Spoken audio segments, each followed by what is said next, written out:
thumbs up if y'all can hear me okay. Okay, cool. Yes, I have a really cool session for you all. We're talking about labor stages today. We're going to describe them. We're going to talk about what goes on during each labor stage and phase. We're going to talk about how to comfort someone when they are in each phase, all that good stuff. And then we're going to cover some breath work techniques that are really helpful and which technique goes well with which phase. So y'all are going to leave today with a lot of knowledge and a lot of tools. And I'm excited. Alrighty. I'm going to go ahead and turn off my music so we can get started.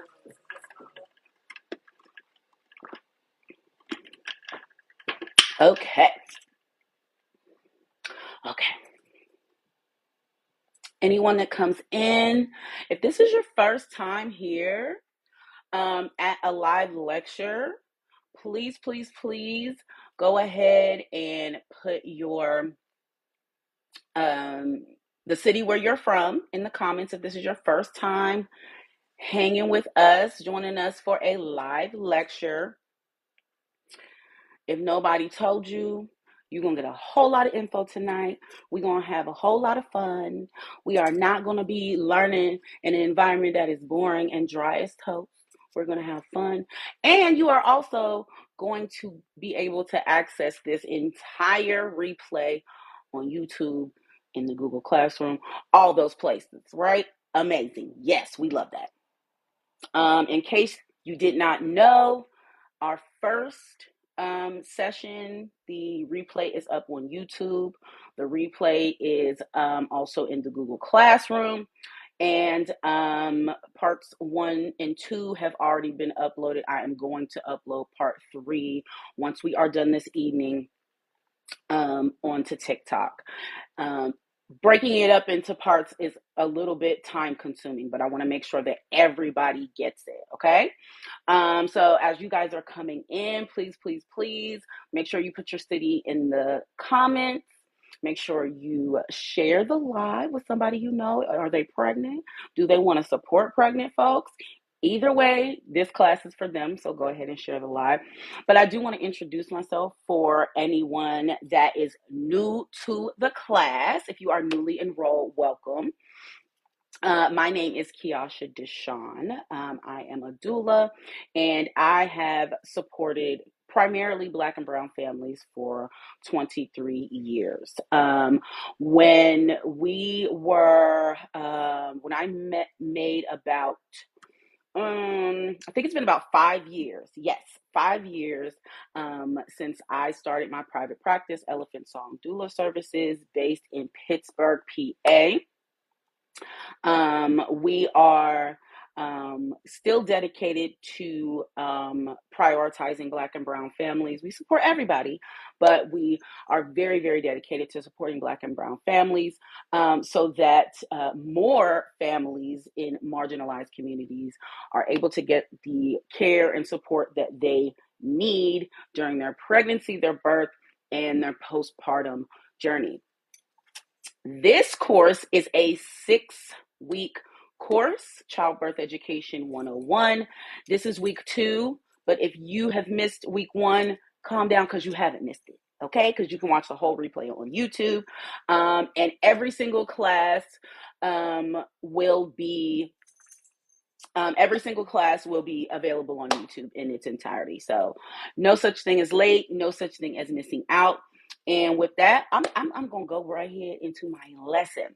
So if you did not hear earlier tonight, we are focusing on the labor stages, and we're also going to focus on breath work, some really good techniques to help someone who is in labor get through specific parts of the labor, okay? So I just want to make sure, before we get started, I am going to issue a trigger warning, not because we're going to be talking about anything, upsetting, but we will be using, pretty graphic descriptions to describe labor and birth. And this is for educational purposes. So TikTok, please don't try to play with me. Okay. I'm going to be as creative as I can with terminology. I'm hoping that just using the scientific terminology will keep us on the straight and narrow, but we shall see. I don't know how TikTok gets down in that regard. So we finna see, especially on their live. I don't know. Alrighty. I got my handy dandy iPad again, baby. Okay, because you know how I do. And let me make sure I got my glasses on. I want to be able to see you guys' comments, and I want to be able to see what I'm looking at on my iPad. Okay. Alrighty. Okay. So when we are talking about the phases and the stages of labor, what we're talking about is the transition from very, very early labor to your baby being born and your placenta being born as well. We absolutely will be talking about the unique experience of delivering the placenta as well after the birth of your baby. So, we are focusing on the work of the cervix, okay? And I think that a lot of us will hear that term. We've heard it before, especially if we've had babies before, but a lot of times we may not have a real frame of reference when it comes to where the cervix is located or what it looks like as it changes with the progression of labor, right? So there are a few different ways that the cervix actually changes during the progression of labor. Does anybody know any of the terms that kind of describe what describe changes happening to the cervix? I know some of you are doulas, so I'm hoping that y'all can help out those in the comments that may not know. Okay, so what happens, what words, what terms do you know or have you heard in regard to our cervix and what it does when we are in labor? Okay, wife mom, yes, thinning, thinning. Another word for thinning is effacement. So if you've ever heard that word, yes, effaced. If you've ever heard that word in these spaces, then that's what they're talking about. We are talking about the cervix thinning, and I'm going to show you with one of my little models in a second what that looks like. What is any other words that you all can think of? We can also maybe use the word softening, right? If anybody isn't aware, I can give you a really quick way to get an idea of the changes that the cervix goes through. Yes, dilated. Dilated is another way to say opening, right? Dilation is another word to say opening. Yes, ripening is also another good word. Very, very good. We can also talk about how the cervix can move or tilt as the baby shifts and moves down and gets into that optimum position to be born. And so I want to show, before I bring out one of my props, I want to give you all a really, really cool and easy way to get an idea of the very vast change that happens to the cervix. So I want you to first go up to your ear and just feel around at the cartilage. That's pretty firm. You can move it, but you're not going to really be able to change the shape permanently. This is really going to be tough to move around, right? Similarly to the tip of your nose. The tip of your nose, you can move it, but it's going to stay where it's at. You're not going to be able to do much. But if we're here, if we go to the very, very pliable, stretchy part of our ear, that gives you an idea of how your cervix will start very, very tough, more rigid, because it's a barrier. it serves as the barrier for the entirety of your pregnancy. So it goes from being very, very thick to very, very soft and pliable. And so I think a lot of us have seen this tool here. Oops, let me flip it. The dilation wheel. I think most of us may have seen this. If you followed me, you've seen it on my page.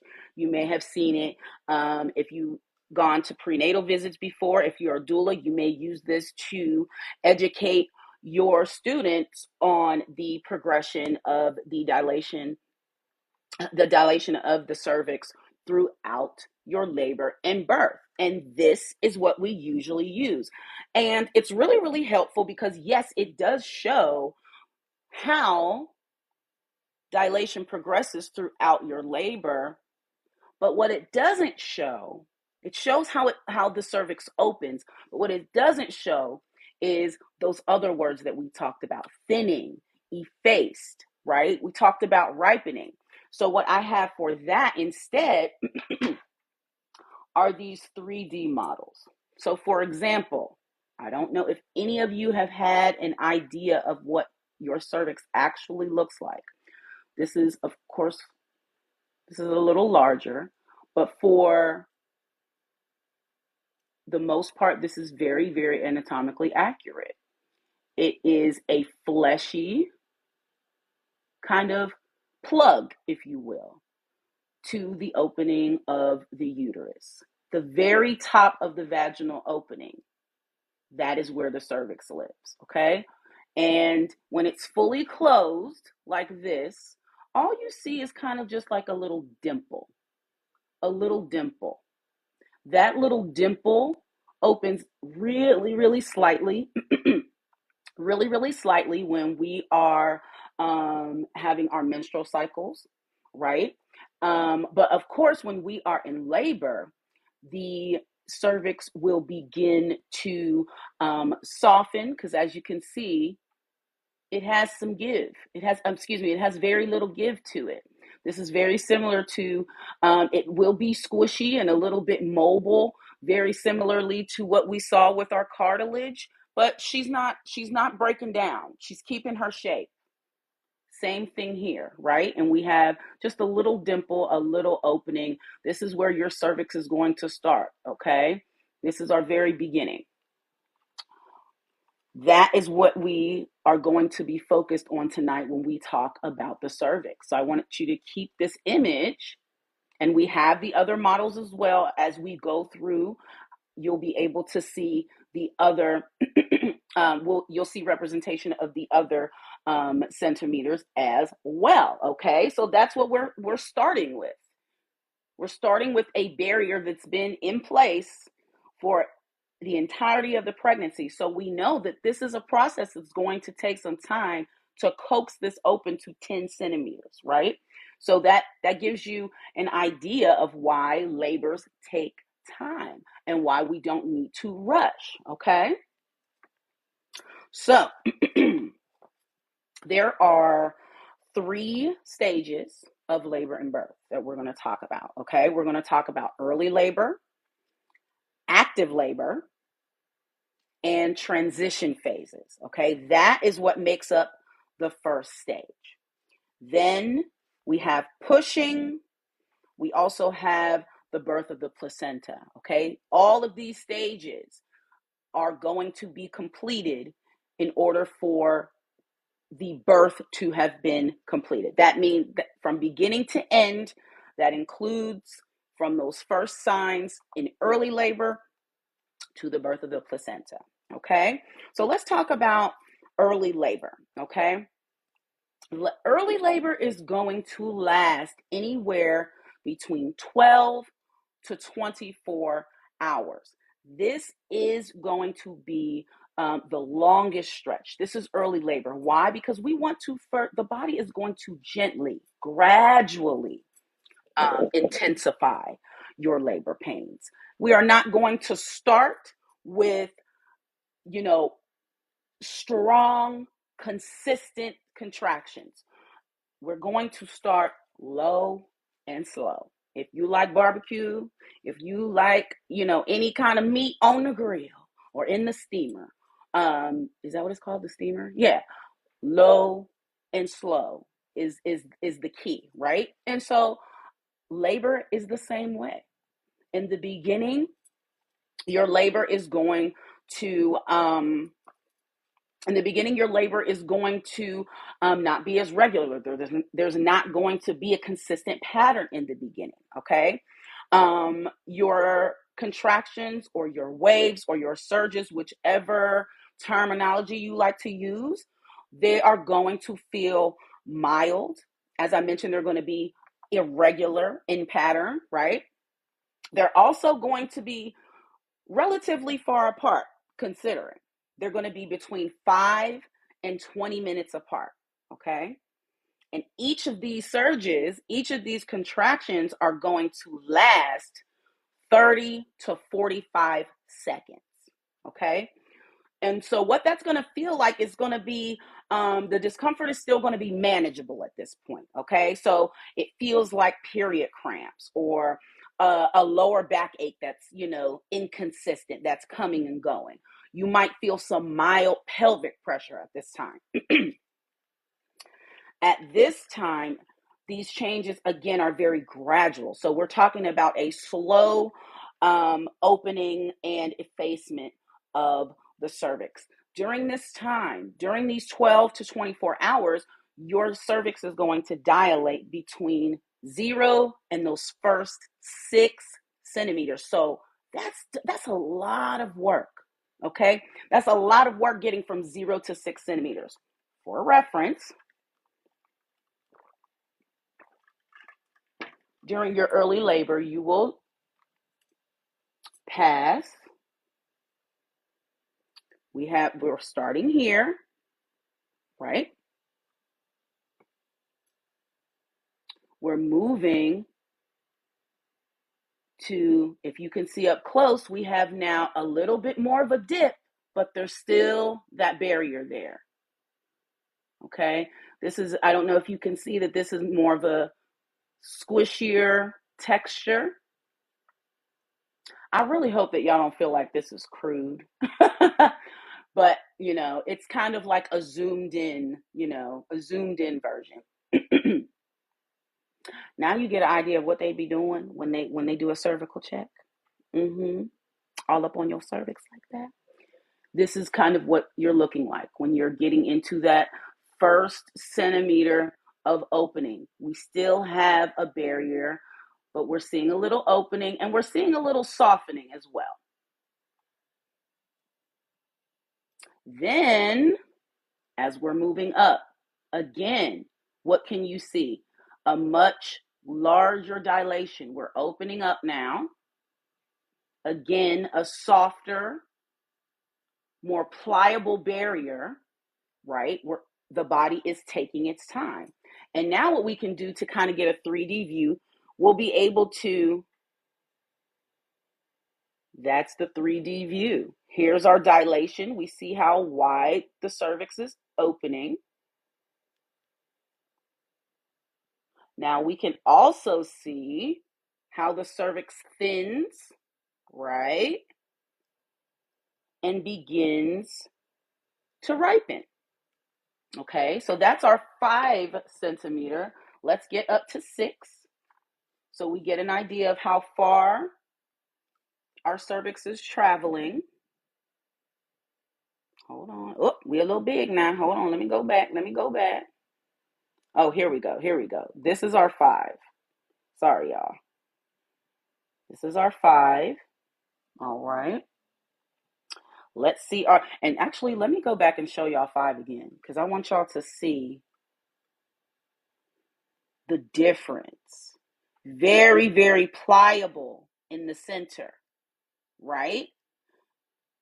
We're also seeing less and less of this little rim here. Because remember, we're not looking at a flat model.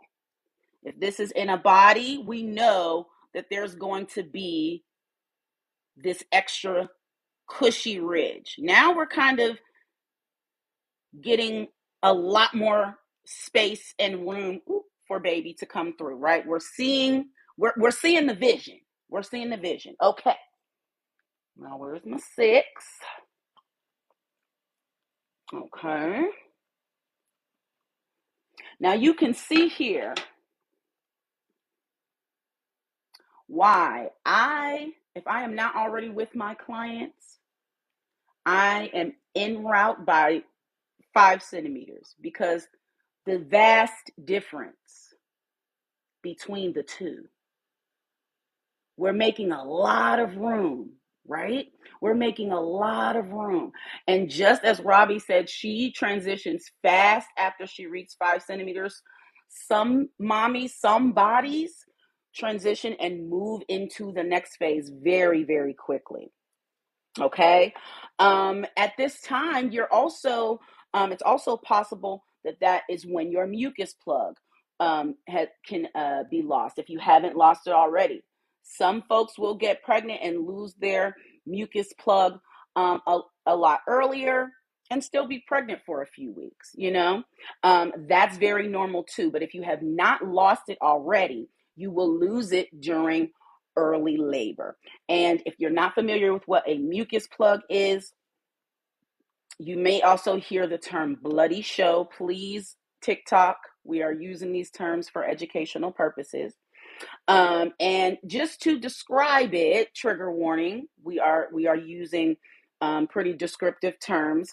Your mucus plug is going to be kind of a thick, snot-like discharge, for lack of a better term.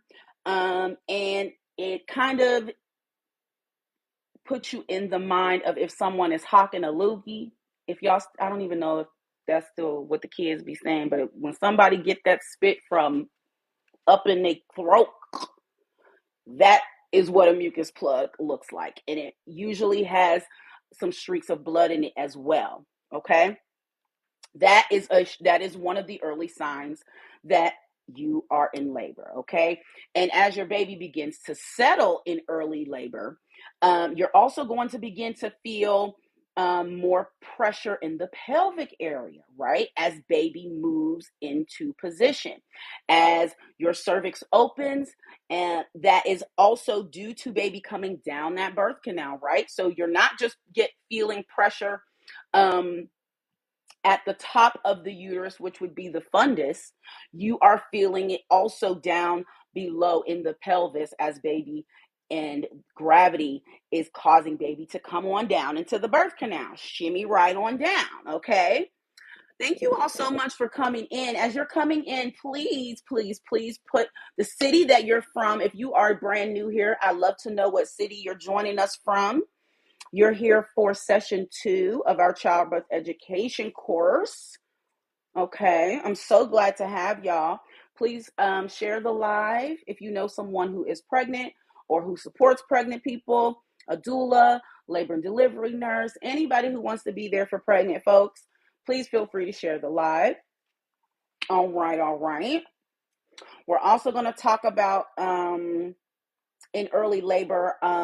Some folks feel super energized and excited during those early labors. Some families they're laughing, they're playing Uno, they are, watching movies, they're cracking jokes, they're calling folks over, there's, eating, laughing, sitting and laying down when they need to. But some folks are more tired in early labor, and that's completely normal too. They feel a little tired, they feel restless.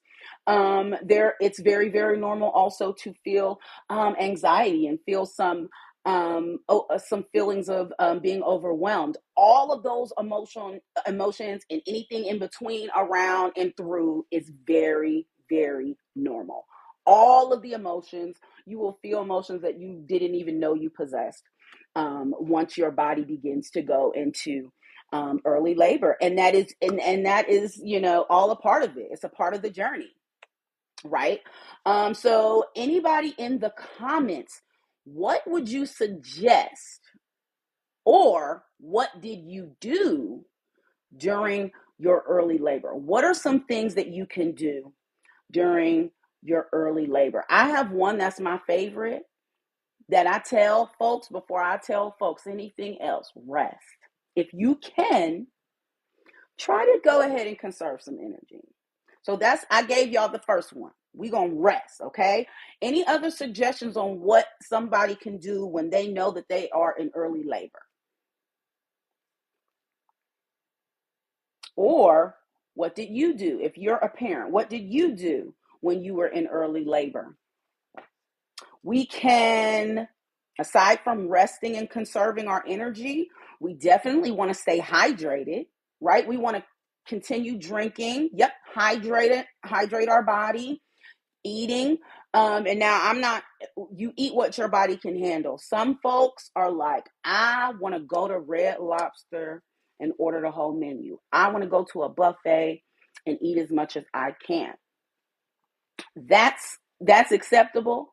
But what's even better is if you are kind of over a stretched amount of time eating smaller bites and smaller plates, right? This is why early labor, it is still perfectly fine to be at home, even if you're planning a hospital birth. Because right now, your body is still giving you a lot of flexibility in what you're able to do and what you're able to cope with, right? So it's nice to be able to kind of just eat as you're going, as you're hungry, as opposed to trying to fill your stomach up before you go to the hospital. And if you can eat in the hospital, which you should be able to, if they tell you that it's against policy, I would venture to have you all ask for them to show you the policy, because you need the fuel, okay? If your body can handle it, it's really, really nice to continuously graze and hydrate yourself throughout your labor so that you are continuously fueling the body for this long journey. This is a marathon. Nobody would tell you to starve yourself to prepare for a marathon, right? Okay. We also recommend that if you can, you move around. Okay. So we want you walking, swaying, dancing, bouncing on the birth ball, you know, things that are not strenuous, but that are still engaging all of those muscles that are getting ready to bring the baby forth. Okay, we also want to start offering some relaxation techniques, right?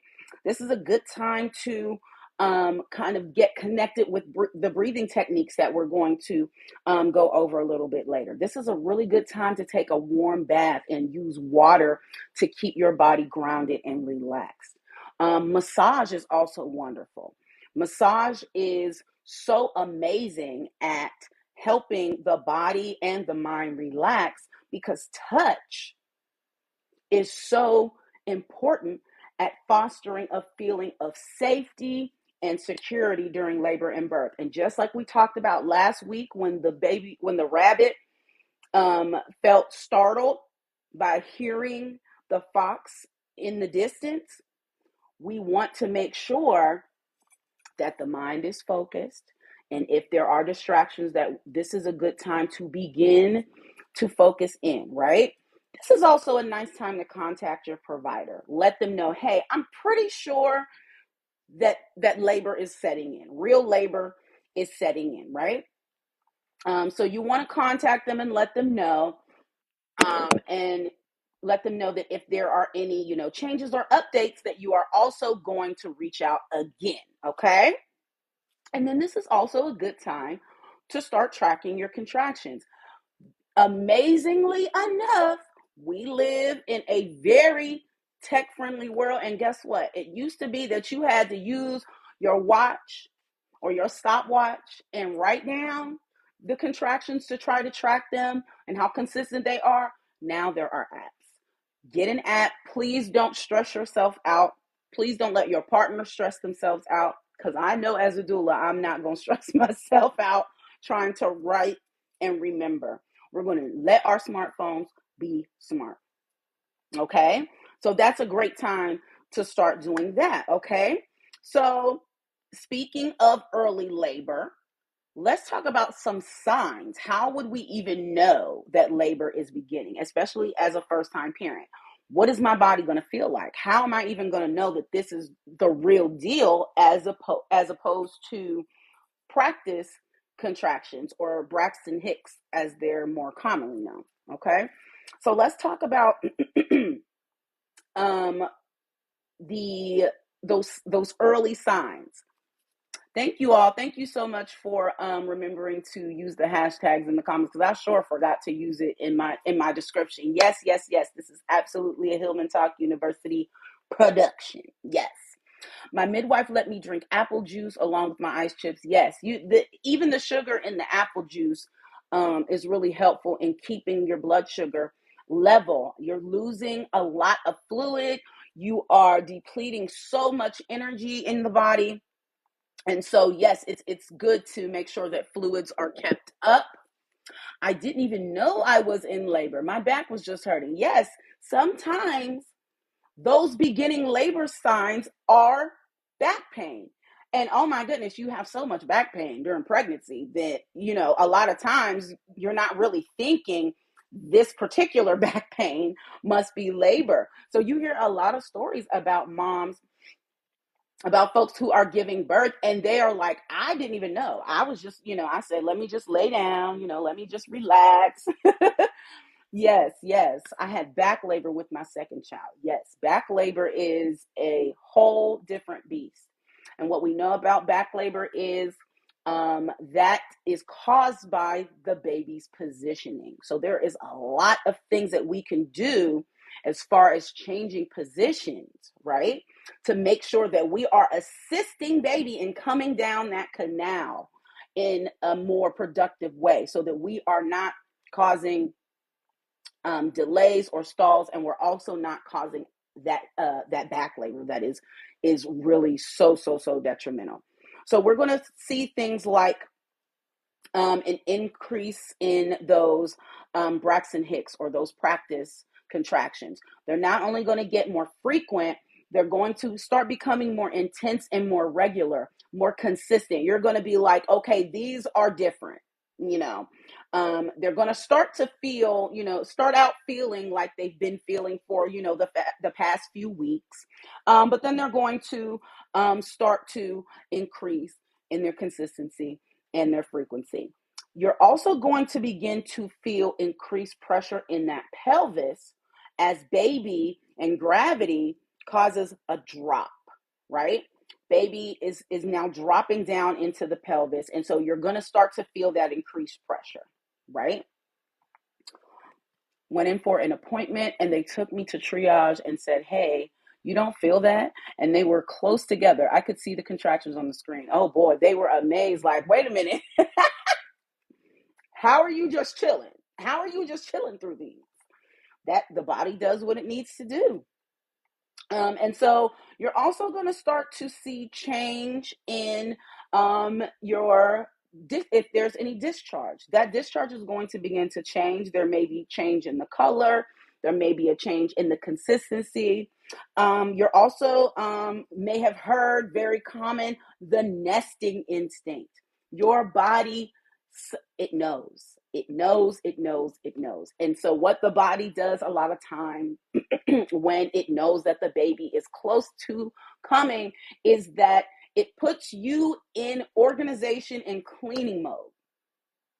And what I tell mommies, when they get so excited to start organizing and washing and rewashing things, and storing and unstoring and rearranging furniture and all of these things, it's like they get this big sudden burst of energy. If you have ever been pregnant, you likely remember getting this burst of energy out of nowhere after likely having been very, very tired in those final weeks. And oh my goodness, what ends up happening is you are burning your little tail out. You mixing chemicals, trying to clean stuff and parts of the house you never cleaned in your life. Nobody ever cleaned, because that part of the house ain't never seen a human until a nesting mama got to it, right? Folding and refolding and unfolding and refolding. Putting stuff on a hanger and then decide, no, I'm going to put it in the drawer and fold it. And then say, no, I'm going to put it back in the... Anybody who has been around a pregnant person when they are nesting, they are just buzzing around like a busy bee. And what I tell my clients is, if you're nesting, you should be resting. This is a nice burst of energy before baby gets here. But what I want you to make sure you do, aside from not mixing them chemicals, making potions and concoctions, because we don't want you breathing in all that stuff you inventing. Okay? Aside from doing that, I still want you to rest. I still want you to rest. I want you to take breaks. I want you to hydrate, and I want you to eat. Okay? I don't want you doing all of this sweeping and mopping and pushing and pulling and putting things together and lifting stuff. And nope. Take a break. Get some rest. Make sure you're eating. You should be doing the bare minimum. Best place is for you to be lying down and giving directions and letting other people. I know they're not going to do it like you do it, but they're going to listen to everything you say. Okay? So give them very, very thorough directions over and over and over again until they get it right. But my person who's getting ready to give birth should be resting as much as possible. Okay? Do a little and then rest. Do a little and then rest. Okay? All right. Now, what we are looking for after we start to see those first early signs, then you may begin to notice what we are calling hard labor signs. We saw some soft ones that are kind of easing you in gradually. Now we're looking at regular, steady contractions. They have a good, clear pattern, right? Their intensity is increasing. Their frequency is increasing. So not only how strong they are getting is increasing, how often you have them begins to increase. How long they last begins to increase, right? Your water may break. Your water may trickle. Your water may do a little gushing and do a little trickle.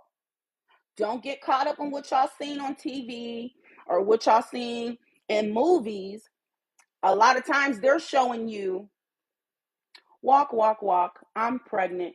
Gush of water comes and my entire dress and whatever floor is beneath me or ground is beneath me is soaking wet.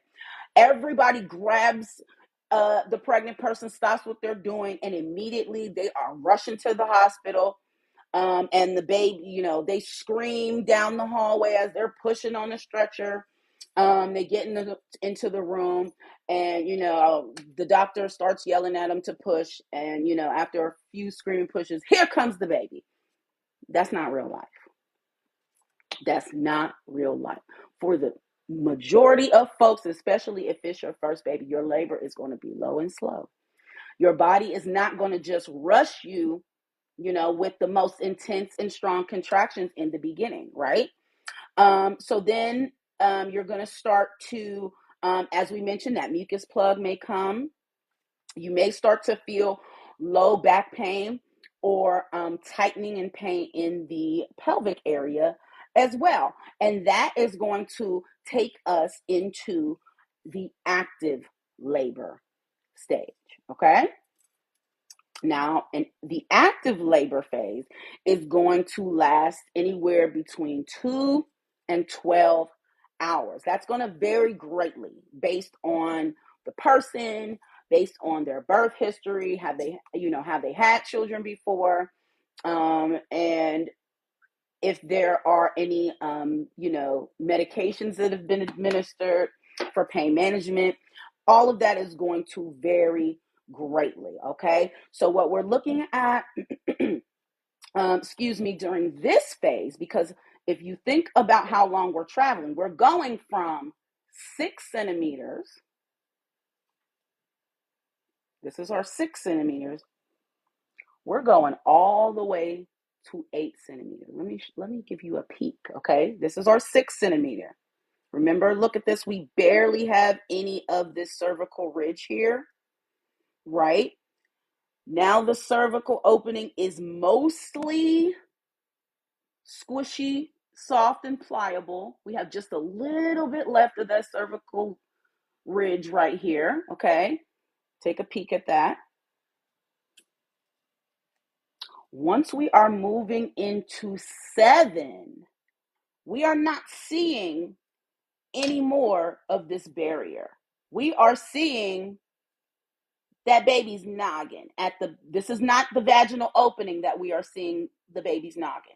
This is now the bottom of our uterus, the top of the vaginal canal, our cervix. Okay, this is now baby at 7 centimeters pressing. The baby's body is pressing, right? And I'll get a little closer. There is a very thin film, if any, over baby's head.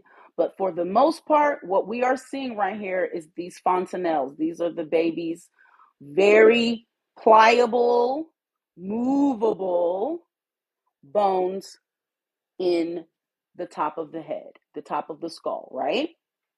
This is not our vaginal opening. We are not able to visualize this from the outside of the body, okay? The doctor is able to visualize, would only be able to visualize if there was a speculum present. So what we are seeing here is what the doctor would be feeling if they were to do a cervical check, okay? This is at 7 centimeters. We're still going 1 more centimeter, okay? This is our 8 centimeter, okay? We have very little, if any, cervical ridge here, okay? That's why we have a change in the color here, because it's very, very, very thin. It's no longer, remember, we started with a much darker pink that was very, very stiff and not pliable. Now we have a much less firm, much more pliable cervix. Very, very thin ridge. There's no longer a barrier. Remember, this is not something that we're visualizing from outside of the body. We are not visualizing this at the vaginal opening. We are looking at the cervical change that happens at the bottom of the uterus that is holding that baby in, right? Our baby in our womb is at the top, right? We're just getting a zoomed in view, okay? Again, we see that soft spot right there. This is the very top of baby's head. We see this line of demarcation here because baby's skull is very, very pliable so that it can fit through the birth canal. Again, remember, we are not, this is not visible on the outside. We are getting a zoomed in view of what cervical changes occur, okay? So that's our 8th centimeter. So that's a lot of work. Even getting from our 6 centimeter to our 8 centimeter, the body's doing a whole lot of work. The body is doing a whole lot of work. So that's a whole lot of changes happening during the active labor stage. So let's talk about what we're going to be experiencing, okay? These contractions, these waves, these surges, they are going to be stronger. They're going to be longer. They're going to be more regular, right? They're going to now be 3 to 5 minutes apart, okay?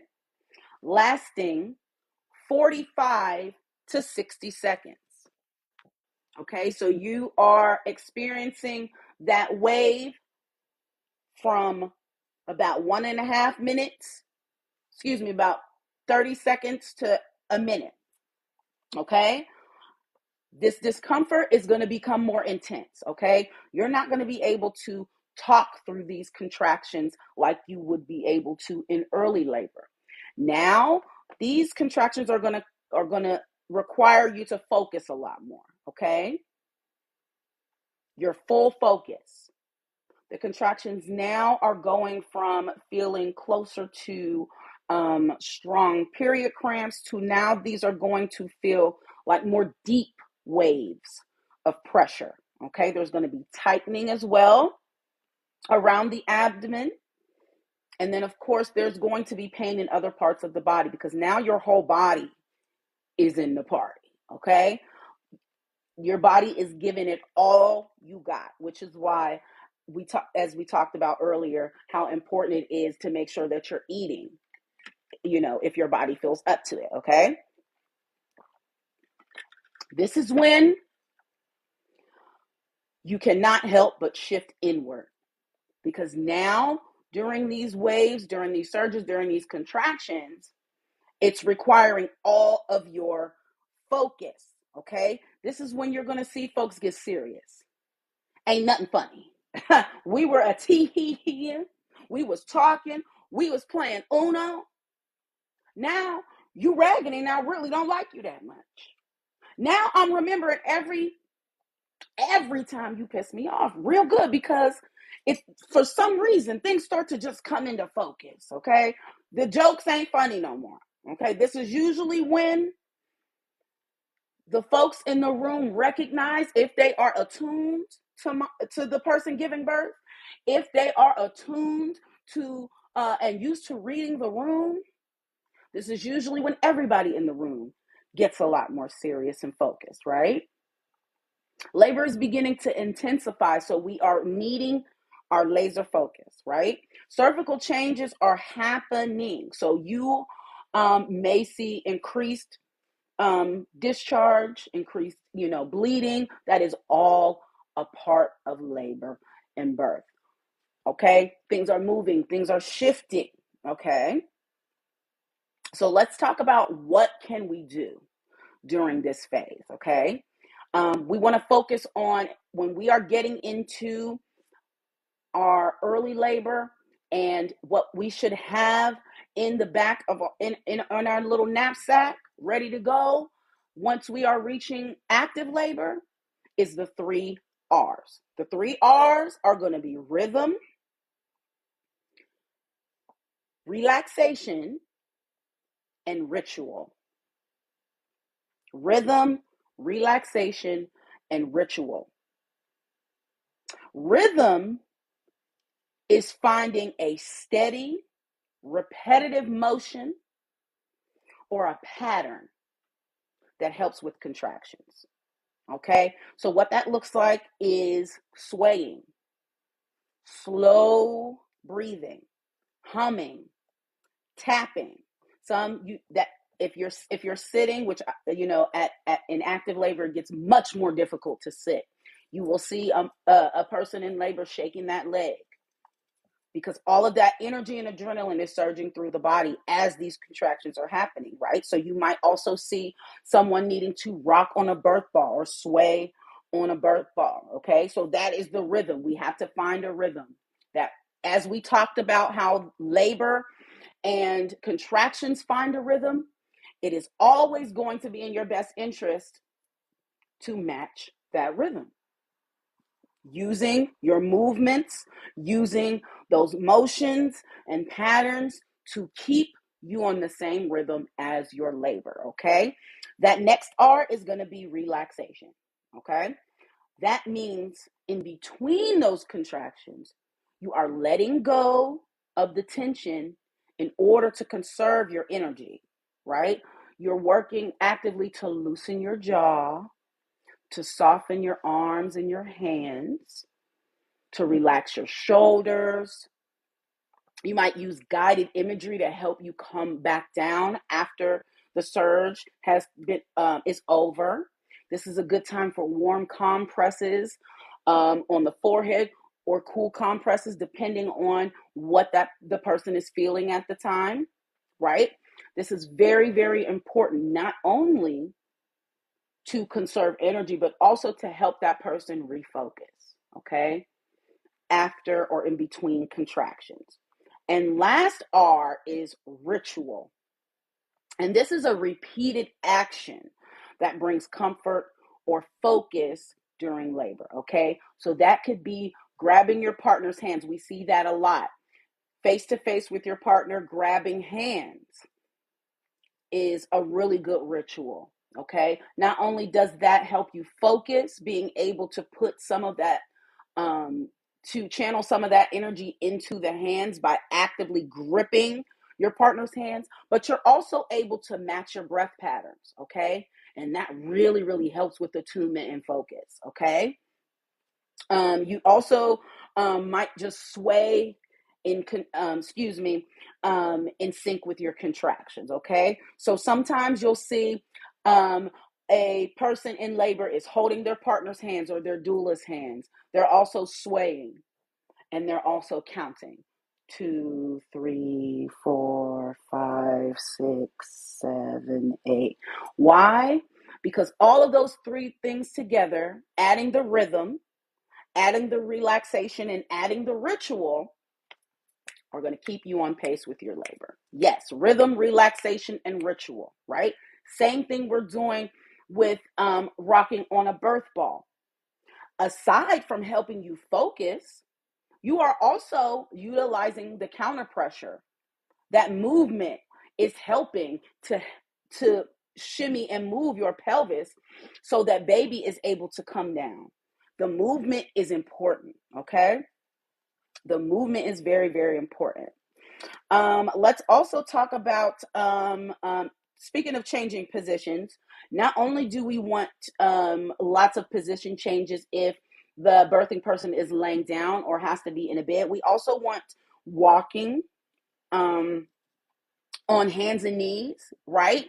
Lying on your side. That's another way to rest, but still help the body to kind of move and make changes that it needs to progress, right? You are actively engaging that pelvis, even though you're lying on your side. You will see either the nurse or the doctor or your doula use pillows to go in between the leg and kind of prop that leg up while you lay on your side. You'll see a peanut ball be used in those instances as well. All of those different position changes are really, really helpful. This is also when your comfort measures are going to come in handy, when the things that you learn to help, the hands-on things that you learn to help this person get through labor. So you can start introducing water or the shower. If you have a handheld shower, lots of pressure from the shower is just, it feels amazing, especially with really, really warm water. And back labor, water is going to be very, very helpful. Whether you're using the shower head to apply the water stream directly to that back labor or any other area that's in pain, or you are in a tub submerged. We've all been in a tub or a pool, and you begin to feel the weightlessness in the water. That is extremely helpful in taking the pressure and pain off of the pelvis and the back during labor. So getting in that water, even if you don't necessarily give birth in the water, using that water to kind of relieve a lot of that pressure and pain, creating counter pressure, that's going to be amazing. Okay. This is also a great time for massage. Get your partner, your doula, whoever is helping you, get them involved. Come on over here and help me massage some of this pain out. As we mentioned earlier, your whole body is participating in this. Okay. So we want to make sure that we are listening to our body and doing our best to communicate our needs to whomever is supporting us. Letting those folks know, hey, I am feeling strong and deep aches in my thighs and my hips. Can you please rub in those areas to bring some relief? Can we get in the water? These are things that you can practice and discuss and put on your birth plan. When we talk in later classes about the birth plan, these are things that you can kind of let folks know that you like to try ahead of time. We also want to see you again staying hydrated and eating small, nutritious snacks if you are up to it. Sometimes in active labor, the tummy doesn't want to be bothered. So if the tummy doesn't want to be bothered, this is a great time to just sip on your water. If you are not having any issues with blood pressure, Then you can do some liquid IV. You can do some labor aid, which can be, you can make that yourself. There are recipes, but it's really great to just sip and keep your electrolytes and your hydration high during, an extended labor. Okay. I always say, if you ain't never put out a charcuterie board before, labor is a great time to do it. It's so helpful to just be able to pick and nibble as you go, right? You can put it in the fridge and bring it back out whenever you need to. Those that are at home with you during early labor, you can have them, bring those things to you. Little nibbly nibs like that are also really cool if you are having a home birth and you need a way to get your kids involved or other folks involved. That can be their job. Bring me my tray of food and snacks, please, right? That's a good way to delegate. Okay. Your active stage of labor is also going to require you to lean on the support that you have in the room for encouragement. Your body has now been working for a very long time, so it's natural for discouragement to begin to set in, right? That's all very natural. And so that is a time where you should be able to let the people in the room lift you up, literally and figuratively. Let them hold you up as you are getting tired. Let them fan you. Let them wipe your sweat. Let them help you put your chapstick on. Let them help you put your hair up and out of your face. You are to be conserving your energy and resting as much as possible in between your surges. Your body is doing so much work. And believe it or not, you will be able to rest in between those contractions. It sounds nutso. It really does when, you're on the outside looking in or you've never been there before. But those moments of rest are really, really important and really do make a difference. Okay. If you have not at this point, once your contractions are becoming too difficult for you to bear with the hands-on comfort measures at home, this is a good time to head to that birth location if you have not already. Okay. I usually have clients, we work very, very hard to recognize the signs of the body progressing in labor so that we are not concerned with necessarily the actual number of centimeters, but we can tell by the way the body is reacting that we are getting close, right? And so we know that's a good time to head into the hospital. A lot of times, if we are spending our early labor in the hospital, they want to hurry you up. They want to speed up the process, okay? If you are in a hospital and you feel more comfortable in a hospital setting, however, you want less interventions during that early phase. For example, if you have an induction, then that requires you to spend your early labor stages right there in the hospital. You want to make sure that you're keeping the momentum going. The same things that you would be doing at home, you can do right there in the hospital room, right? To make sure that labor is progressing low and slow. You're still able to do your movements. You're still able to utilize any of those comfort measures, any of those tools, okay? But at this point, we definitely want to head into our birthing location, okay? So there are a lot of things that we can do during transition, as we mentioned, right? We're also going to be doing comfort measures that include, we talked about massage, but we also can do counter pressure using our hands. If you've ever heard of a double hip squeeze, there is a sweet spot that you can find on either side of the person who's giving birth, and very, very often applying inward and upward pressure really relieves a lot of that internal pressure that's being caused by the baby's head and by that opening of the pelvis, right?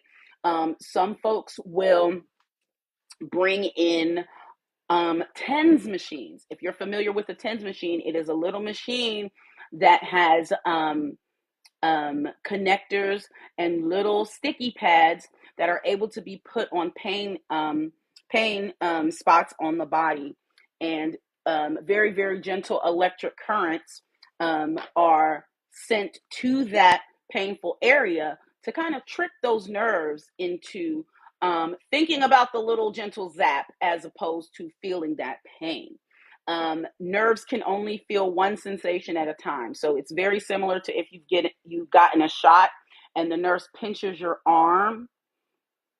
You can feel that pinch, but you can't feel the actual needle going in your arm. You also might use hot and cold packs. We talked about using like a compress, but this using like reusable cold or heated packs are really, really good in this during the active labor as well. We are trying to conserve energy. We are trying to comfort any pain or discomfort. We are also trying to allow the body to open and progress and invite those cervical changes and work with them rather than in opposition to them, right? Our next phase that we are going to talk about is transition. Transition is going to be the shortest phase, but because it's the shortest phase, it is also the most intense phase, okay? So this is going to last between 30 minutes to 2 hours, okay? Up to 2 hours. It can definitely be shorter or longer. Of course, we know we always have to allow for differences in folks' birthing history. That is always going to make a difference, right? These contractions, these surges are going to be very, very strong and very, very close together, okay? They are going to be between 1.5 to 3 minutes apart. They are going to feel very, very close together. The break that you get in between is going to feel a lot shorter, okay? The contraction itself is going to last between 60 and 90 seconds, okay? So they are much, much longer as well. But again, we are going to have to zoom in and look at the work that the cervix is doing. We see, let's take a look back at our 8-centimeter cervix. The cervix, remember, we are talking about the opening at the bottom of the uterus. We are not talking about the vaginal opening for anybody that may not have heard that earlier. And so at the opening of the uterus, top of the vaginal opening, we are already here at 8 centimeters. The baby's we are already seeing the baby's head being able to come through at the cervix. So now in transition, we are moving from 8 centimeters to 9 centimeters. At this point, we are very, very close to the vaginal opening. Baby has now descended into the pelvic inlet. At this point, our provider may be able to visualize, okay? May be able to visualize at this point, depending on how the exam is completed. Okay, as we can see, we're working with barely any cervical lip. We are now seeing mostly a baby's noggin right here, right? Okay. Our final stage of the baby's descent, 10 centimeters. We do not have any of that cervical ridge left, Okay, this is just the back of the model. This is where the cervix is now. Open, completely thinned out and gone, stretched out, right? Very, very pliable. And this is the top of our baby's noggin. Okay. And so to get from our 8 centimeters to our 9 centimeters and then to our 10 centimeters, the body is doing a lot of work in between. Okay. There is going to be intense pelvic and often rectal pressure as well. Okay. You might feel that intense urge to push. You might feel a very similar sensation to have a bowel movement. So many folks that are in labor will be like, I think I need to pull. Oh my goodness. Nope. That's music to a doula's ears, honey. Ask any doula. When we hear that, we know that baby is right there. That baby is on the way if you say you need to have a bowel movement, okay? This is also going to be when the body gives another very, very big boost of adrenaline to get you through those final moments of labor, right? So there may be some shaking, trembling, shivering, sweating. You may begin to start feeling very overwhelmed emotionally because the body knows that this new little baby is on the way. Okay. It's very, very natural as well to feel some anxiety. Oh my goodness, this is when you're going to hear, I can't do this. This is, some folks are going to start to shout, I can't do this. I can't do this. They're going to start to feel discouraged because so much is happening to the body at one time. Okay. And that's because the body is working so hard to get you over that last mountain. Okay. There is also, there could be some nausea, some vomiting as well. Right. And during this time, we are still able to keep our 3 R's in mind. Okay. To help bring that person right back to focus. We also want to change positions as we're able to. We can we can use lunges, we can use squats. Okay, we're gonna continue to encourage that birthing person to keep going, keep going. This is when, though it's going to feel very intense, again, this is also a very fast paced part of labor and birth. Okay, so we're gonna want to encourage. Okay. Once we have made it to that 10 centimeters and the body begins to feel the urge to push, now we are able to enter into the next stage, which is pushing in birth. Okay. This stage is only going to be a few minutes to sometimes over an hour, especially if we are utilizing different positions. If we are not having that person flat on their back, it is a lot easier to get through the pushing and the birth phase, right? Because we are working with our body to maneuver as the body needs, right? If this is a first time parent, this can go from 30 minutes to, like I said, up to 2 hours. If this is a second or, beyond, then we are looking more at 5 minutes to 60 minutes. Okay. If there is an epidural that's given or other pain management medications that are administered during the early labor or during the active labor, the epidural can, alter the time that the labor takes. Okay.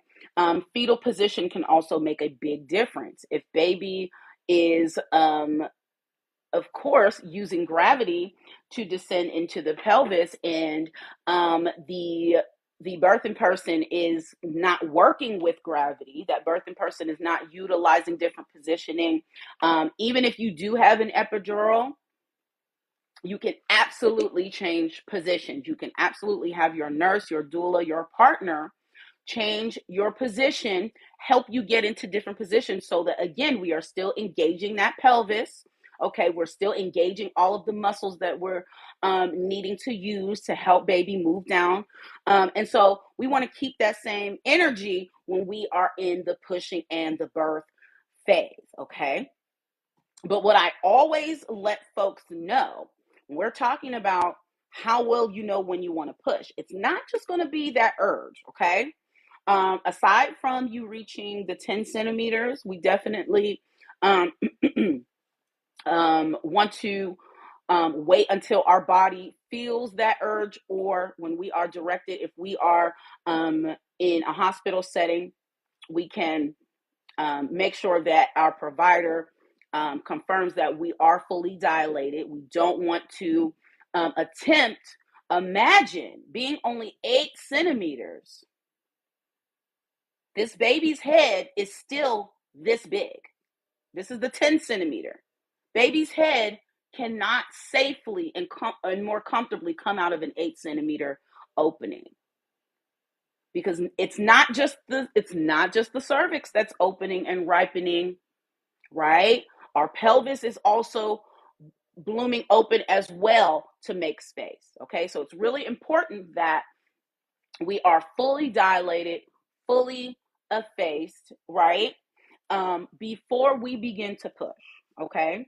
But you will feel that strong and really overwhelming urge to bear down, right? There's going to be increased pressure, intense pressure, okay? And during the pushing phase, those contractions will begin to space out, okay? They'll begin to last a little bit longer, and you will start to feel stronger and longer pressure, right? We need a lot more force because baby is right there at that vaginal opening. And we want to make sure that the body is giving all that it got, okay? You also may begin to feel some stretching sensations, maybe some burning sensations in the perineum as the baby's head is beginning to push down, right? Okay. This is when a lot of sounds and moans and things are not going to be voluntary. Your body is going to take over. There will be sounds that your body will make in order to help you move baby down, right? So some people will grunt, some will moan. There are also deep, guttural kind of breaths that you may hear or you may experience, okay? And with an epidural, you may not feel the urge to push, or you may not feel it as strongly.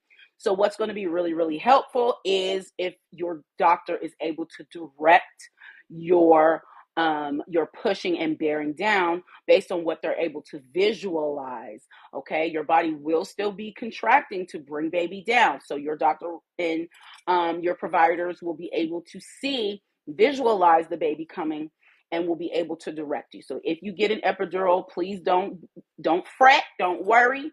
You will get direction if you don't feel the pressure as strongly. Okay. If you are getting that break in between as those contractions are slowing, are spacing out, that is a good time to rest. Okay. Take some deep breaths. There's usually a nice pause right before that final push for baby to be born. And so we want to make sure that we give you a couple of extra sips of your drink, get you some ice chips if that's what you're using.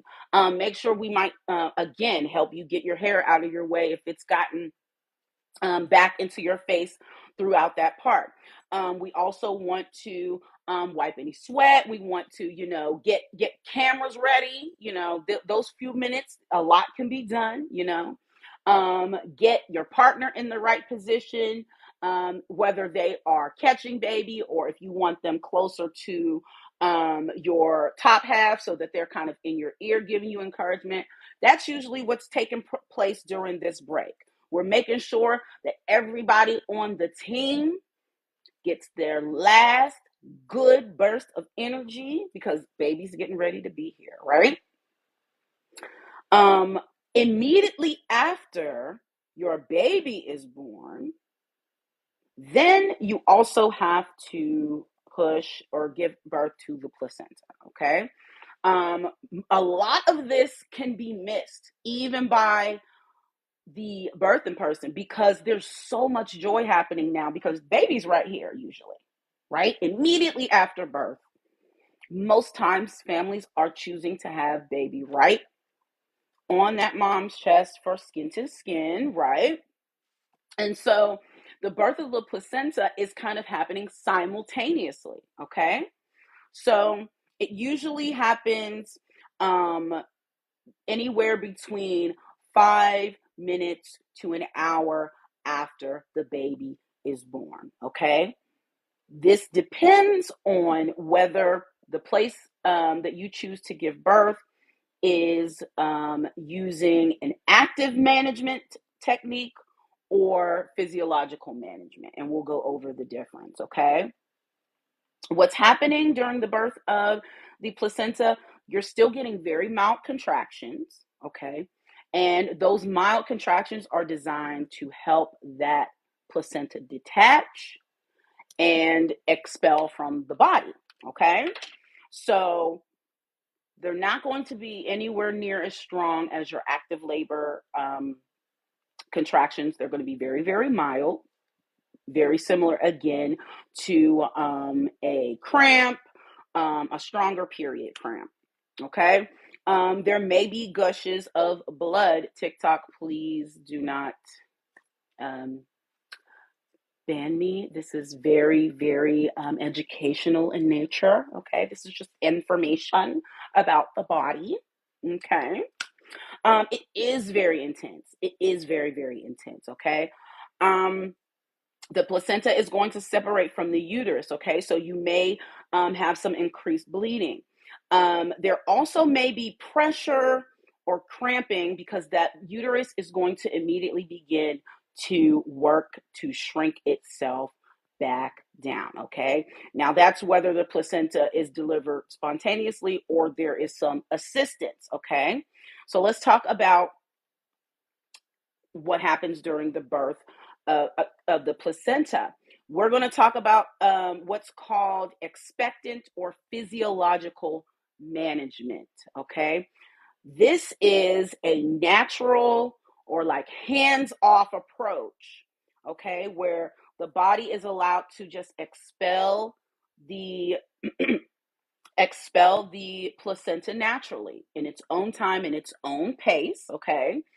And what helps it to do that is those little mild contractions that we just mentioned, right? Those are the body uses those to detach that placenta. You will also feel those natural urges, very similar to when you felt the urges to push the baby out. Okay, gravity is going to be a big help, and breastfeeding is also going to be a big help in starting this process and getting the placenta to detach completely, right? And that's due to the increased presence of the hormone oxytocin. Oxytocin is released in great amounts through breastfeeding and the skin to skin process. Okay. And during this physiological management, we also are not going to be giving any medications to help assist with the placenta detaching unless that's absolutely necessary. Okay. There's you that using this technique means less medical intervention. It allows the body to really work at its own pace, and it helps with a more gradual hormone transition. You know, the body is not hit with a massive change to the hormone levels. It's more gradual as the body gently releases the placenta. Okay. We also want to keep in mind there is a slightly higher risk of postpartum hemorrhage. So there is a lot of active watching that will happen, and it will, of course, take a little bit longer for the placenta to detach. With active management, okay, active management of the birth of the placenta. This is right after your baby has been born. Baby is right on the chest, or now having their newborn procedures, which we will talk about in the newborn care class. Okay. So this is a little bit more, this is a guided approach, okay, where the providers help the placenta deliver quickly, okay. The goal is for the placenta to be delivered quickly. So medication is used, and there's also physical techniques, okay. Trigger warning, we are going to be talking about physical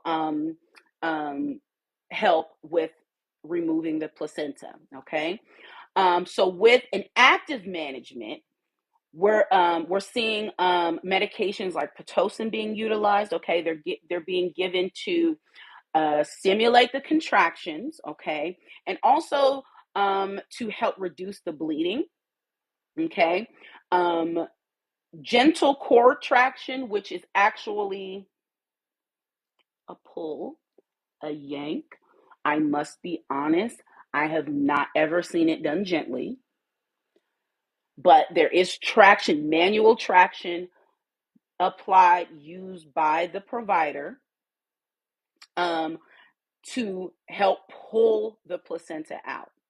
There is also what's called a fundal massage. Again, I have to be honest, the word massage is a bit generous. There is a very, very strong pressure applied to the top of the uterus, which is called the fundus, okay? And that pressure is applied to help all of that uterine matter to exit the body, okay? Usually this is done in hospital settings every 15 minutes for that first hour after birth. They are looking to aid that the placenta in exiting the body without leaving any particles or any matter behind. Okay. It's said to reduce the risk of excessive bleeding. Again, that is something that I want everybody to look into, because again, when we talk about birth plans, you can tell them that you would rather, if you would rather have physiological management or active management after giving birth. Okay. And as I said, it's used most often because um, we want time to be, sped up a little bit in those medical settings. However, we've got to keep in mind that because the medication pitocin is being used, the contractions will likely be much, much stronger than the natural contractions that your body would produce after giving birth. Okay, so we are going to see that, and there is a higher risk of retained placenta if the provider is pulling too soon. Okay, and with that, I'm going to say, let's just take a breath and a break real quick. Okay, we have gotten over all of the parts that are a little graphic. Okay, we're past that part, so let's just take a nice breath. Okay, anybody who has given birth before, just hearing birth being talked about and broken down stage by stage can absolutely bring back a lot of those intense feelings and emotions. So I want everybody who's on, just take a little breath. Okay. And for our last half hour of class, that's exactly what we're going to be talking about: breathing techniques. Okay. I don't know about you, but paying attention to my breath and being intentional about breathing deeply and intensely really, really helps me focus. okay? Getting that extra oxygen to the brain absolutely makes a difference. And it definitely makes a difference when we are talking about labor and birth, okay?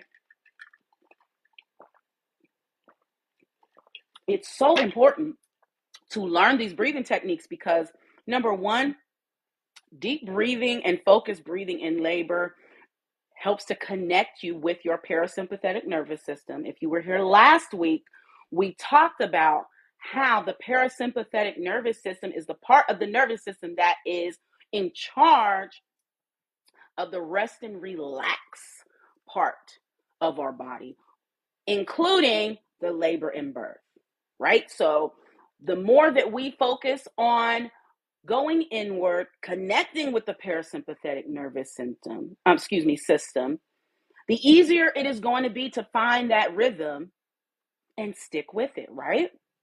Deep breathing also is going to supply the uterus with oxygen. That means your baby is getting more oxygen, right?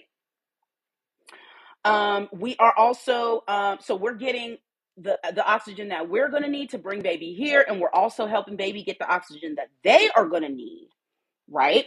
When they get on the other side and take that first big gulp of air, okay? All right, so I'm going to show you a couple of different breathing techniques, okay?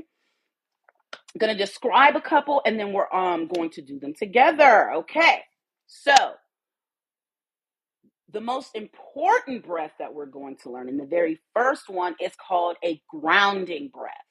And why this one is most important is because it is used for relaxation and focus. And these breaths you can return to this breath at any point in your labor and birth to help get you back on track and refocus you, okay? So this grounding breath is going to be a long inhale and a longer exhale. This aids in natural relaxation and offers a pain relief hormone release, okay? The goal is to breathe down into the belly, okay? You want to feel your belly expand, not your chest. So we're not breathing up here taking shallow breaths. We're taking deep, full breaths and longer exhales, okay? And as you exhale and feel your belly expand, you want to also draw in those core muscles. So as you're letting that breath go, you want to imagine hugging your baby as that breath is exhaling, okay? You're forcing all of that old air out and you're allowing for more breath and space. As you draw in breath, you're drawing in and opening space for that baby, right? So that is really helpful in grounding a person deep and slow, okay? When we're breathing through a contraction, we want slow, deep, wave-like breaths. So whereas our grounding breath is going to be one long inhale and a longer outhale. Exhale, outhale is definitely not a word.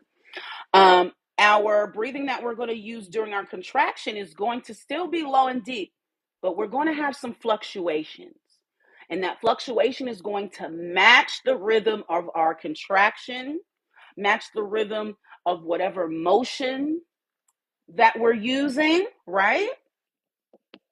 And you're also still going to utilize that long exhale, okay? The long exhale is going to make sure that you do not hyperventilate. And what hyperventilation is taking in more carbon monoxide than you're releasing, okay? And so exhaling is going to be just as important as that big deep breath that you take in, okay? So we want our breaths to be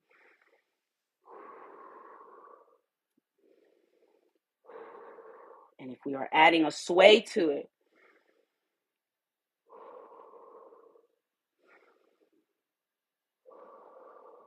This is keeping a rhythm and a wave, okay? We're keeping that rhythm and we're utilizing wave-like breaths, okay? That long inhale and exhale are going to connect us to our parasympathetic nervous system, all right?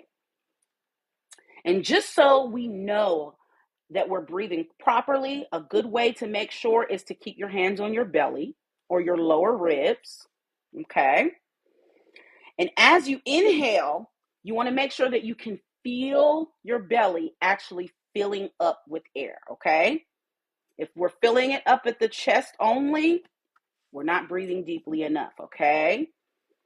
And making sure that we're filling up our belly, that helps us make sure that we're giving that baby as much oxygen as possible. You can even visualize like filling up a balloon and releasing the balloon, the air from the balloon, right? Very slow, very controlled. When we let the air out of the balloon, we are not going to let it go. That's not going to be comfortable. We want to match the rhythm of our body and allow that exhale out slowly and controlled. The focus is going to be so much better when we allow our breath to guide us and keep us on the rhythm, right? It's not out of the ordinary, as well as keeping breaths, to use sounds. We talked a little bit earlier about vocalizations, right? When we are working with contractions, we want those sounds to be low and deep sounds. Really focused on making oh sounds, reminding ourselves that that oh allows our diaphragm to open and make more space, right? The higher pitch the sound is, whoo, hee, hee, the tighter your pelvic floor is, right? And the more tension that's created in the body. Low sounds are going to stimulate the vagus nerve and trigger a natural relaxation response.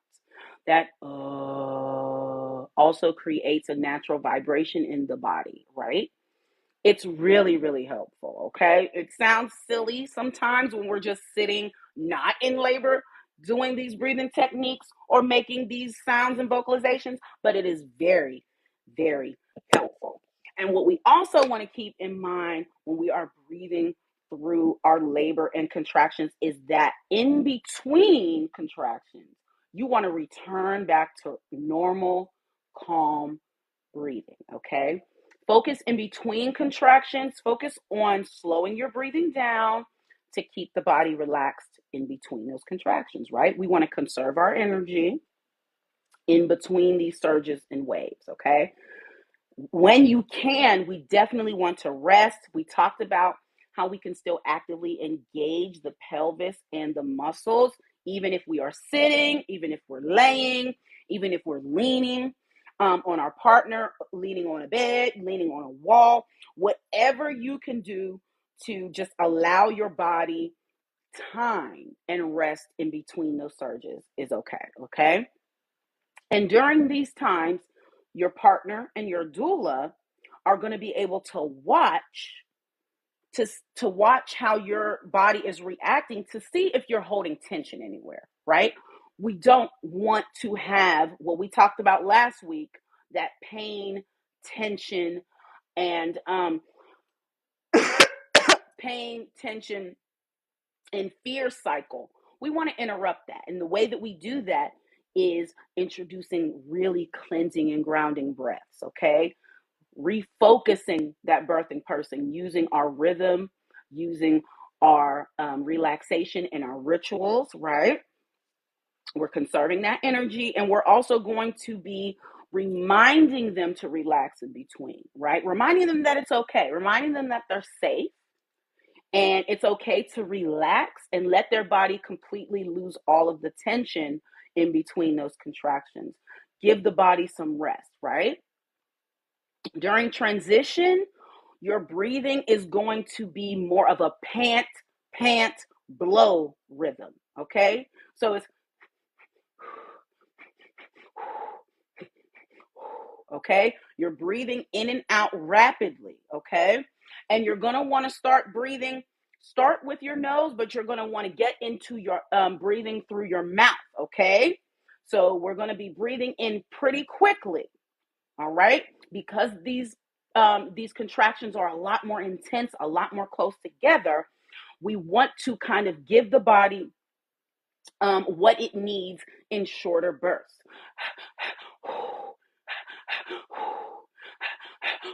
You're still taking in deep breaths, but with the intensity, it's a little bit tougher to take deep breaths as we did before. Okay, so envision blowing out a candle when you're taking that exhale. Okay, when you are actually pushing and experiencing the urge to push, you want to follow the body's lead, okay? You will feel that urge. So when you feel that urge, that is going to direct you to actually bear down. Your provider and your doula and your partner will be able to help you get into the most optimal positioning, okay? Your body will not only feel the urge to push, your body will also feel the urge to put itself into certain positions that will feel best when pushing. There is a natural ability for the body to know which position it will need. Do I need to be on all fours? Do I need to squat? Do I need to do a lunge? Do I need one leg up on the hospital bed and one on the floor? Do I need to stand up and put a leg on a chair? There are so many different ways that you can get into position to push or when you begin to feel the urge to push. Okay, so you want to follow the body's lead. Okay, you want to take your deep breath, but then on the exhale, you want to breathe down the back of your throat and bear down. Very, very similar to if you are having a bowel movement. Okay, some individuals want to breathe deeply. It feels better for them to breathe deeply during the surge when they're pushing. Okay, and others hold their breath and bear down temporarily. Okay, just when they are in the pushing phase. Okay, we don't want to hold our breath any other time. We hold that breath during the pushing phase because it offers extra pressure, okay, to push baby's head out. Okay, we don't want to hyperventilate. We need to fully exchange your breath, especially in between pushing. Okay, we need to get that the carbon dioxide out just as badly as we need to take the oxygen in. Okay, there are some instances in which your provider will tell you to wait, even if you have the urge to push. Okay, sometimes that happens if you are not yet fully dilated. You may be feeling that urge, but if you are not fully dilated, you can cause some swelling, putting that additional pressure on the cervix before it's ready. So what if we're feeling that extra pressure and pain before we have reached 10 centimeters, a position change is going to be really, really helpful. Okay. And as the baby crowns, you may hear your provider ask you to wait and not push because that particular position might cause tearing. There may need to be a little bit of a pause to switch positions or to um, um, help with visualizing the baby crowning, okay? And so what you want to do in that instance when you are to be breathing but we don't want to push is to, again, take quick, short breaths, okay? But you still want to make that O sound, okay? That is going to help to make the urge not as strong, right? We don't want to push too forcefully into that ring of fire, okay? We want to ease into that, okay? If you start to begin to feel that stretching or a burning sensation, we want to ease into that. That's also a good time if you are comfortable with a warm compress being added to the perineum to assist with some of that stretching in that area, okay? You want to take the quick, short breaths, but you still want to make that O, okay? You can do things like repeat the word house, okay, with lots and lots of air behind it. That is also really helpful in controlling your breath when you need to take a break from pushing, okay? Imagine blowing a tissue off your face while your face is up towards the ceiling. You don't want it to be too forceful, okay? Keeping that tissue in the air is going to take some finesse, okay? We're not using up too much of the pressure that we've built up because we don't want to tear. So again,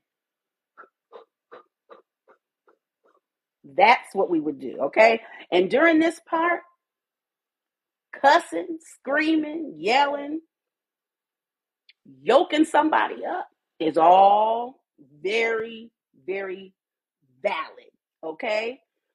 The body is experiencing a massive surge of hormones, of adrenaline, of all kinds of sensations, experiences, feelings, emotions.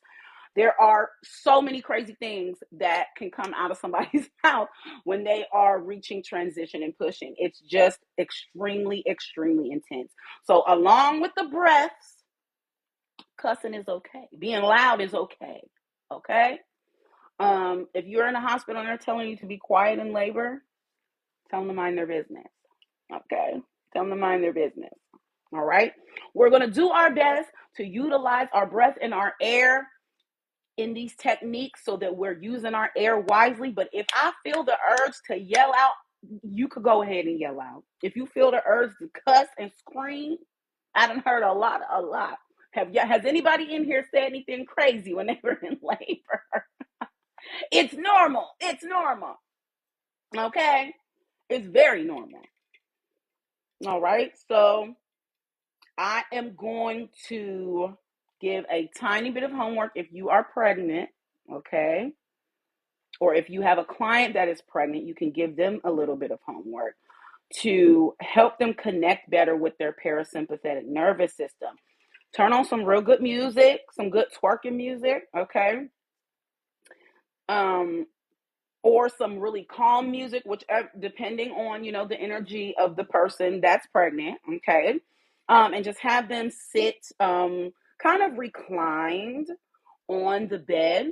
And what you're going to do, whether it's yourself that's pregnant or someone is helping you, a partner, or your doula is guiding you, just kind of start at the top of your head and go through the body very, very intentionally, relaxing each part, starting at the top. If you have a furrow in your brow because you're tense and anxious, we want to loosen that, okay? It's so much better when someone is able to guide you. If you're by yourself, there are playlists on Spotify or on Apple Music, on Tidal, whatever you use, on YouTube for the free 99. There are body scanning sounds that you can find that will guide you. This is like a guided meditation that will remind you and bring your awareness to each part of your body so that you can consciously relax and connect with your breathing, okay? And you can really practice focusing on slower and lower breaths, okay? These are the breaths, those grounding breaths that we talked about. Those are the breaths that are going to help the breaths that are going to help you connect with your parasympathetic nervous system, okay? All righty.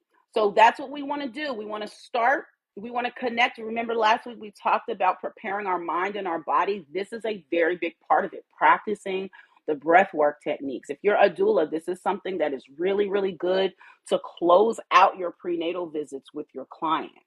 You have, as I stated before, this is the exact same curriculum that I use with clients. And so when we come to the end of this visit, it is very, very helpful to close out with a little mini yoga session, to close out with a guided meditation, a body scan meditation, or even just some quiet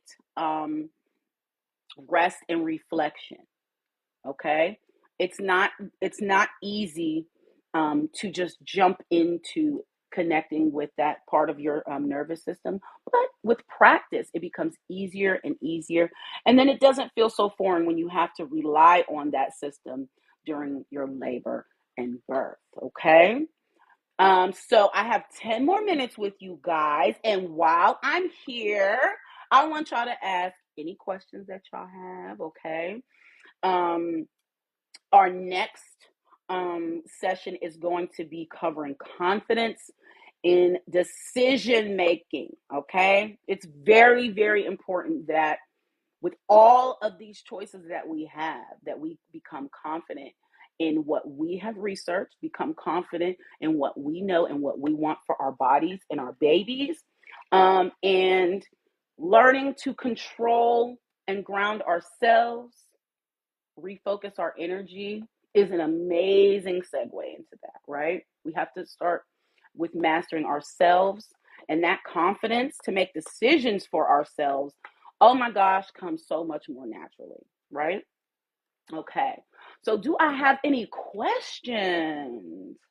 Any questions before we go? I know everybody's either preparing for the Super Bowl or getting ready to rest up for the Super Bowl, pre-gaming for the Super Bowl. I know everybody's getting ready. I'm in Pittsburgh, PA, and baby, if the Steelers can't go to the Super Bowl, I want the birds. Okay? Okay? So I'm real glad about Philly going to the Super Bowl. I am not well versed in football, but I will be watching that game and I will be watching that halftime show. Okay? Anybody have any questions for me? Anybody? It was so awesome having y'all tonight. Thank you so much for answering questions in the comments. Thank you so much for your likes. Thank you so much for your shares. Those of you who followed me for the first time watching this live, thank you so much. I appreciate you. All the likes. Thank you. 6,000 likes, baby. I'll take it. Okay? I'll take it, honey. Thank you. I appreciate y'all spending your Saturday evening with me, okay? Next week is Valentine's Day. Friday's Valentine's Day.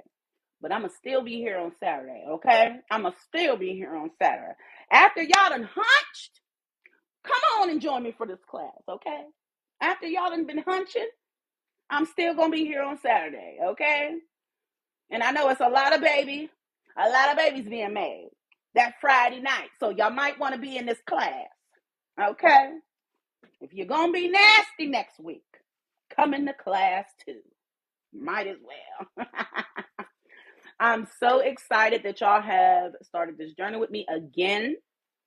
This entire lesson, as well as the corresponding slides and handouts, will be in the Google Classroom. The full replay will be on YouTube. So nobody is missing out on this information. Share it with somebody you love. Share it with anybody that you might know that is pregnant. Share it with anybody that you know who is interested in supporting pregnant people. And just share it because this is information that people need to know. Everybody is going to know somebody pregnant in their life, quite a few. And so imagine how much more comfortable folks would be going through this process if they knew that, the general population had this information. Imagine if this was something that was taught your last year of middle school or your first year of high school. I think that having this kind of knowledge would keep a lot of folks out of trouble. When we don't give young people a real view into what it is like, they're going out there unarmed. They're going out there uninformed, and it really shouldn't be that way. But what we do know is a lot of adults weren't taught. This is not something that folks were taught growing up. A lot of folks, especially young ladies, were not given a lot of instruction or guidance on their bodies, on what is happening with their bodies during pregnancy, and just during life. And so it's really, really helpful when you have spaces like this that are non-judgmental, that are safe, and that are inclusive, so everybody can get what they need, get the information that they need, get the guidance that they need. That's what I'm here for. Okay, so this was class 2. We have 4 more weeks together. 4 more weeks together, baby. And as I said, next week we're going to be focusing on confidence and decision making. Okay, we got to get our confidence up. We got to speak with our chest when we're going into these facilities and conversing with these providers and staff. We have to know what we know and be confident in it. We ain't got to be argumentative. We ain't got to be fighting and tussling, but we do need to be sure. Okay, we do need to be sure and confident. If we do not, I'm going to give y'all a couple more minutes if anybody has any questions. If not, I will give you back your evening. So excited. I know Philly's going to win tomorrow. I'm rooting for everybody in PA. Period. All right. Thank y'all for the likes. I hope y'all had an amazing evening with me. I hope y'all learned a lot. My DMs are open for questions if you don't feel comfortable asking any questions here tonight.